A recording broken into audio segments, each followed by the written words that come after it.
eu sou Cláudio, né? E atualmente estou atuando no contexto clínico, já circulei pelo CAPS e outros contextos, né? Mas atualmente tem sido um contexto clínico aqui em Curitiba. E assim, o contexto clínico é um contexto que também é bem desafiador e meio caótico até muitas vezes, né? Mas é um contexto assim que eu tenho me identificado bastante. Eu decidi fazer psicologia, a minha decisão sempre foi por atuar em saúde mental. É certo que me identifiquei com algumas possibilidades, como por exemplo a psicologia hospitalar, me encantou bastante, né? Mas sempre fui voltando ali, não, quero retomar, tá voltado para a saúde mental. E aí é tanto que quando foi mais na conclusão, né, no estágio, então eu consegui estar estagiando em um contexto clínico hospitalar que lidava com pessoas que tinham insuficiência renal, e a maioria dessas pessoas, por conta da insuficiência renal, elas traziam também um transtorno mental, fosse ele leve ou fosse ele severo.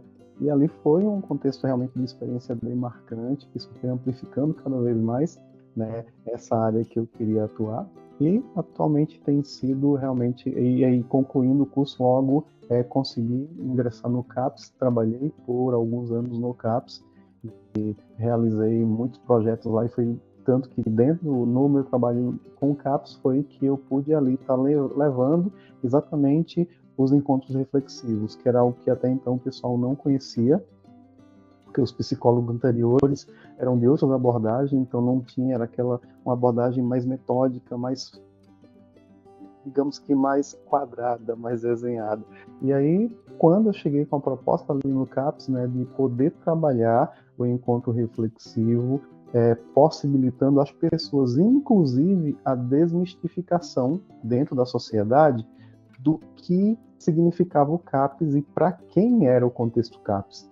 Porque estava ali atuando, então a compreensão que tinha era que o CAPS era para os doidos, varridos, desvairados, ou seja, todos esses adjetivos pejorativos que as pessoas utilizam.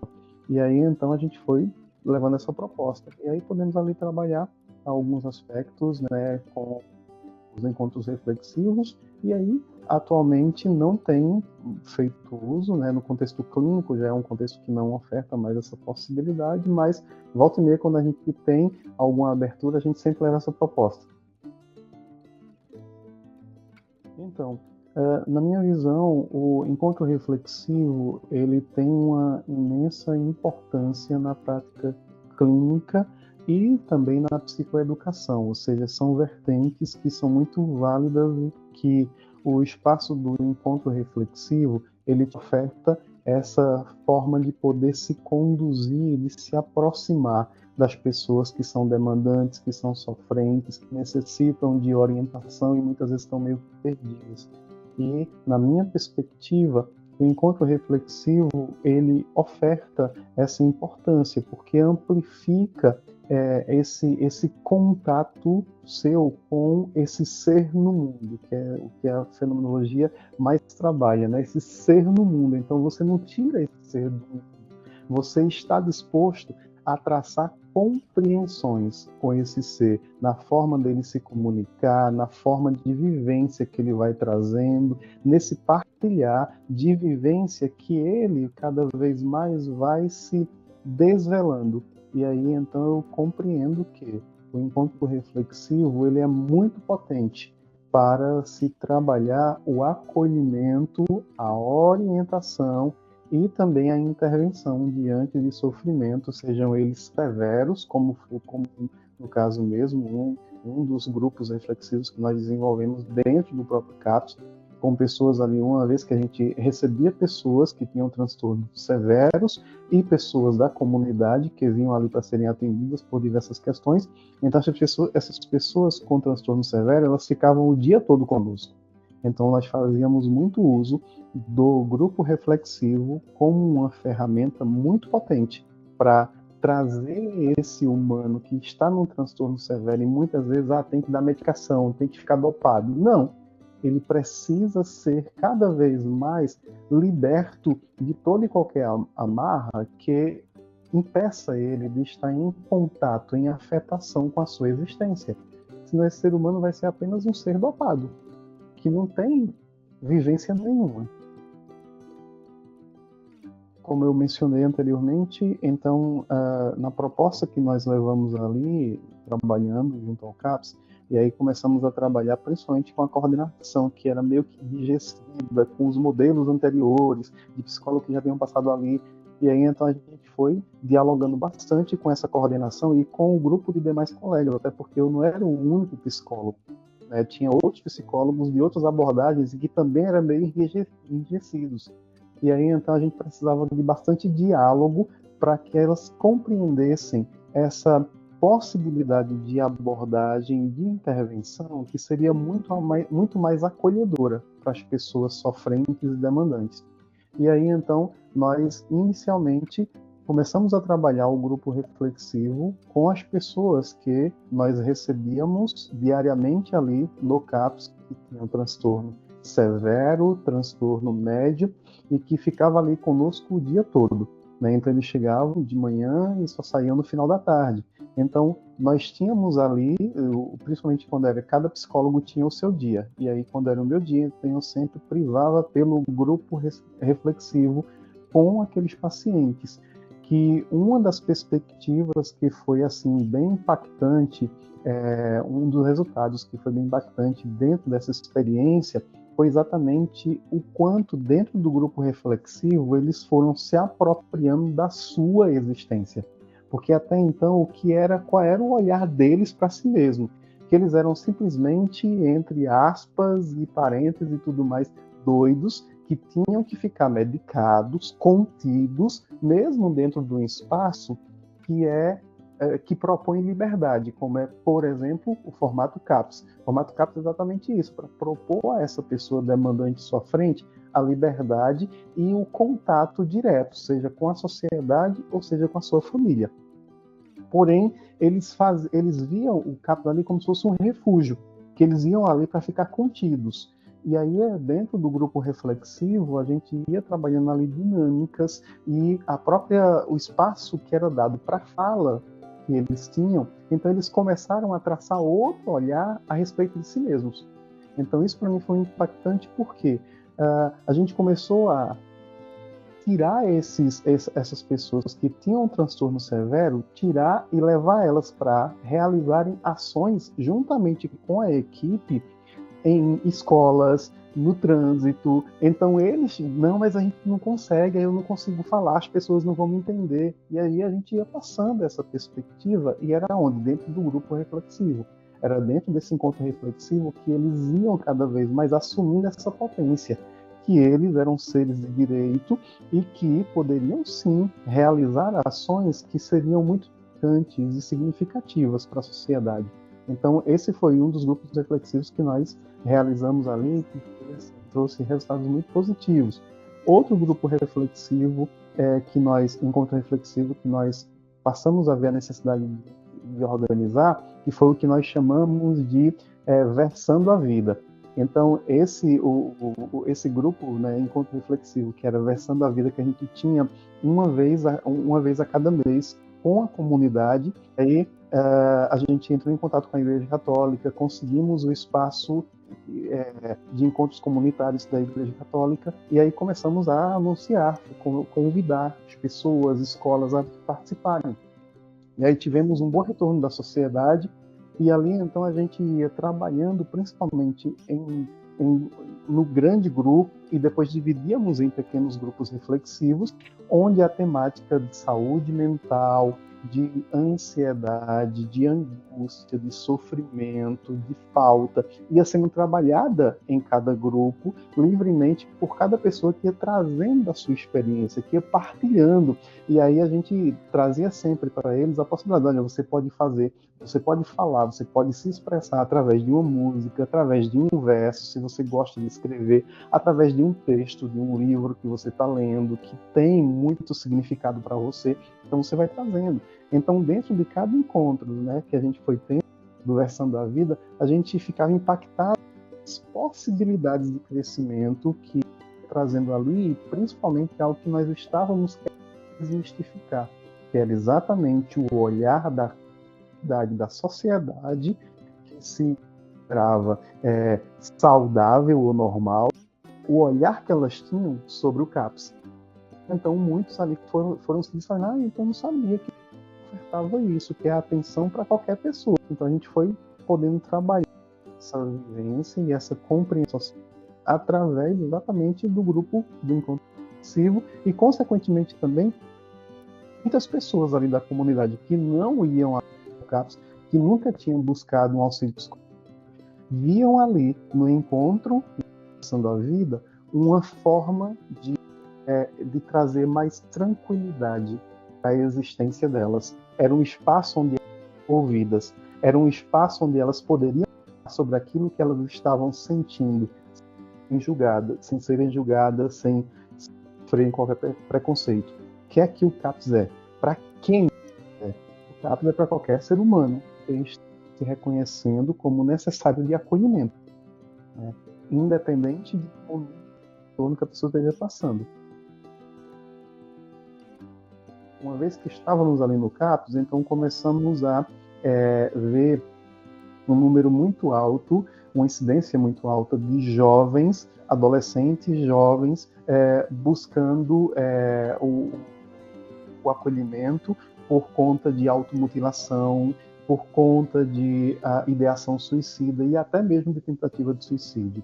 E aí, então, cheguei junto à coordenação e disse, olha, você já observou que o número de jovens tem sido muito alto durante esses anos? Vixe, eu não tinha observado. Pois é, então tem sido um número de jovens muito alto que tem chegado aqui com essas demandas. Então, vamos articular um projeto que possa levar também essa proposta de encontro reflexivo para as escolas. Porque a gente não vai só ficar esperando que essas pessoas demandantes elas cheguem até nós. A gente vai trabalhar numa proposta de prevenção e de psicoeducação. E aí foi quando a gente criou o projeto e começamos a ofertar às escolas e conseguimos realizar em 3 escolas o projeto, né, que era o projeto, o nome que nós demos aos encontros reflexivos era o Papo Cabeça, né? E assim foi muito massa, porque foram encontros assim que levaram a mudança muito significativa, e é tanto que nós tivemos primeiramente um encontro com as coordenações dessas escolas e as diretoras e demais coordenadoras relatando o quanto elas tinham que fazer acolhimento de adolescentes e jovens que foram encontrados dentro do banheiro se automutilando ou que tentaram suicídio, e que depois da nossa intervenção, durante a nossa intervenção através do grupo reflexivo, dos encontros reflexivos, durou 6 meses. Então, durante esse tempo, depois ela e os alunos nos deram um relatório, escreveram sobre as mudanças que eles foram observando durante esse tempo, né, porque, inclusive nesse espaço, nos demais espaços não.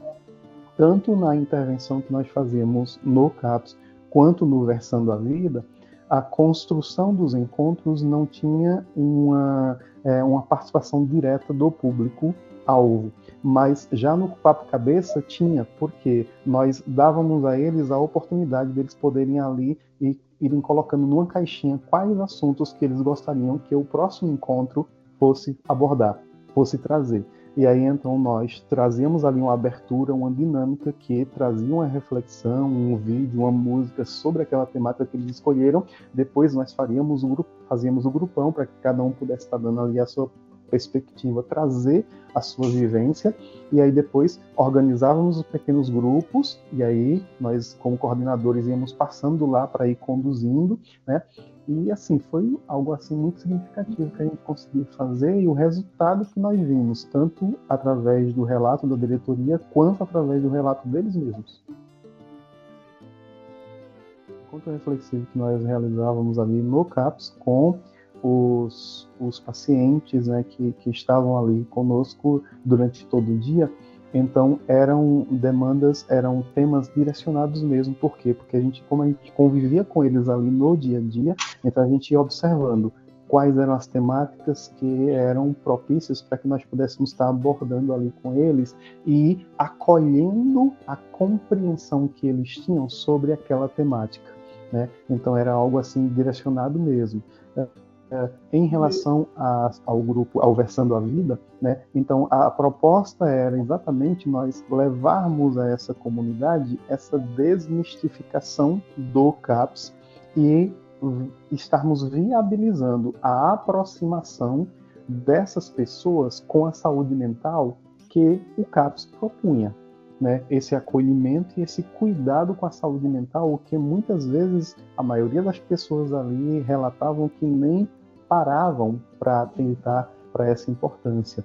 Então, diante da correria da vida, nós estamos vivendo, mas na maioria das vezes no automático. Não nos percebemos, não acolhemos as nossas dores, não damos ouvido àquilo que muitas vezes é conflitante dentro de nós, só vamos aceitando imposição social. E aí, então, era o que a gente mais observava nos relatos e poesias, como as pessoas podiam se expressar através de poesias, através de leitura de livros, que elas queriam trazer um pequeno trecho, ou músicas, então elas traziam muito disso, né? Então, uma das músicas, né, que era tema do Versando a Vida era Caçador de Mim, de Djavan, eu acho. Não sei se vocês conhecem, acho que vocês são muito jovens, que não vão conhecer. Mas depois vocês podem procurar essa música, Caçador de Mim. Então, a gente ia propondo a essa comunidade essa aproximação com esse universo do cuidado da saúde mental e da atenção para si, mas, acima de tudo, ao acolhimento dessas pessoas que têm transtorno mental leve, médio ou severo, que estão no CAPS e que muitas vezes é estigmatizada através de memes como esse, que vem com um tomzinho de brincadeira, mas que na verdade não. Está denegrindo, está realmente trazendo um desfavor à sociedade, porque não é uma informação válida, né? Então, a gente ia buscando trabalhar todas essas questões. Resistência, infelizmente, sempre tem, principalmente nesse contexto, né? Porque a comunidade na cidade onde esse CAPS, né, atuava, que eu trabalhava, era uma cidade do interior de Pernambuco, então as pessoas ali que acessavam também esse serviço eram pessoas também de renda baixa, então muitas vezes tinha já aquela resistência, assim, aquele medo de se expressar. Então a gente observava, assim, essa resistência dos familiares de receber essa orientação, de se fazer presente ali, de se inteirar mais dessa participação deles com a produção de cuidado e saúde mental. Então, a dinâmica que nós muitas vezes utilizávamos para quebrar o gelo era exatamente trabalharmos com frases ou expressões em tajazinhas que nós íamos sorteando entre eles, que era como se fosse ali o disparador inicial.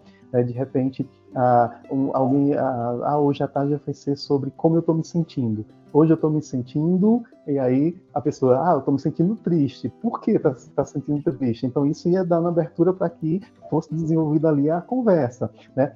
Se eu pudesse falar sobre um assunto hoje, eu gostaria de falar sobre...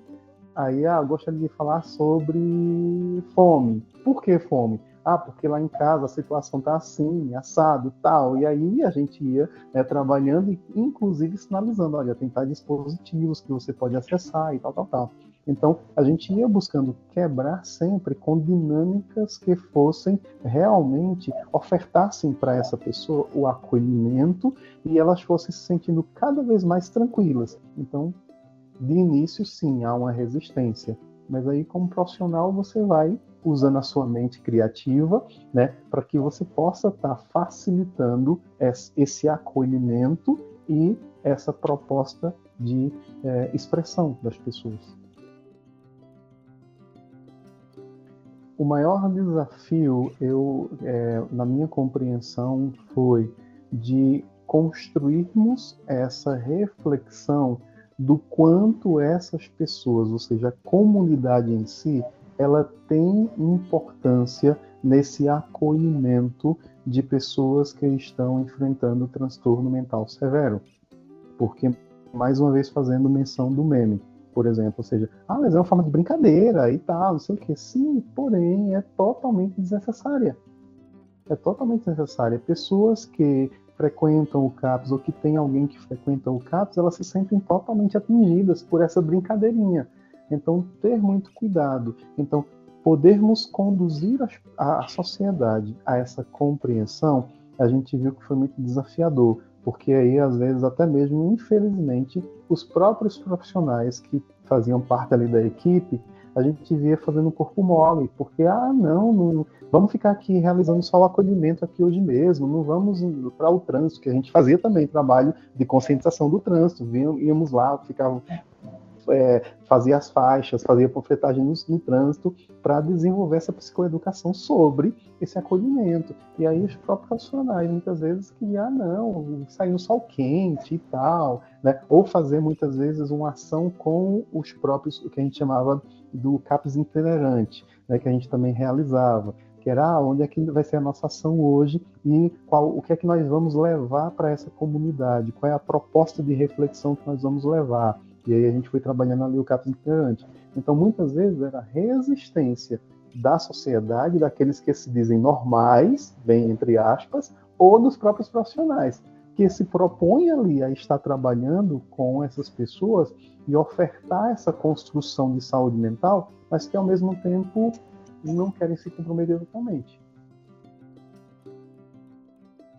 Então, o encontro reflexivo, a proposta dele e como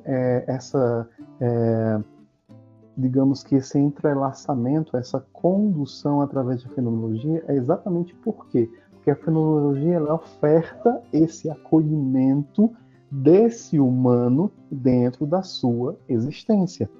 E poder estar cada vez mais não traçando uma apreensão, ou seja, eu vou explicar o transtorno que esse humano está enfrentando. Não, a fenomenologia ela trabalha em uma vertente contrária, que é de acolher esse humano para compreender, não explicar, não apreender ele e dizer, olha, você tem tal transtorno e enquadrar ele dentro de um diagnóstico. Não, onde você vai acolher esse humano e, através desses encontros reflexivos, que são vários até que esse grupo, né, da comunidade possa se sentir mais à vontade, mais tranquila. Tinha encontros mesmo que o pessoal não queria que terminasse.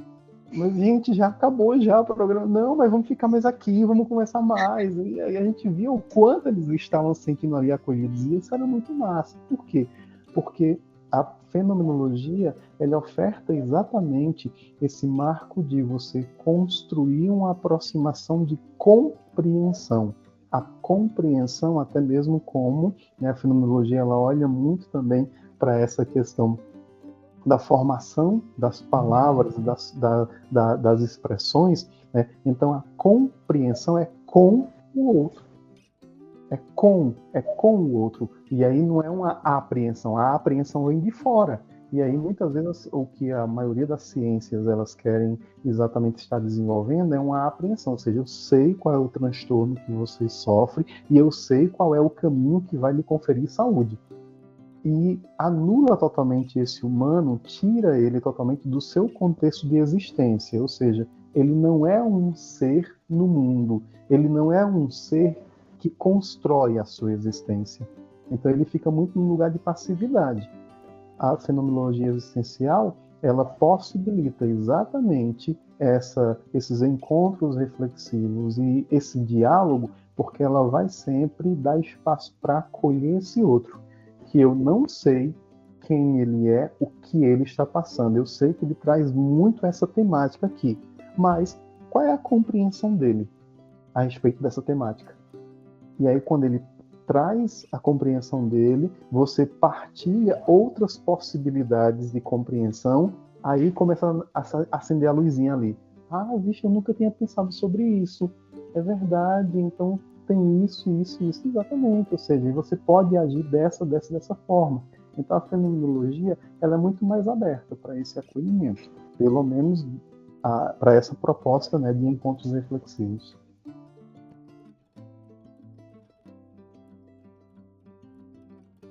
Sim, sim. Até porque, diante do próprio olhar que a fenomenologia traz, ela não traz um olhar quantitativo, mas ela busca traçar um olhar qualitativo, que é diante daquilo que o outro traz de sofrimento, de angústia. E aí sim, consequentemente, diante desses encontros reflexivos que você vai realizando, você consegue traçar algumas nuances de pesquisa, de compreensões que você gostaria de desenvolver, né? Então, eu creio que é muito potente para poder produzir. Não nessa questão de delimitar ou de estar muitas vezes quantificando, não. Mas de trazer a experiência desse outro como algo válido.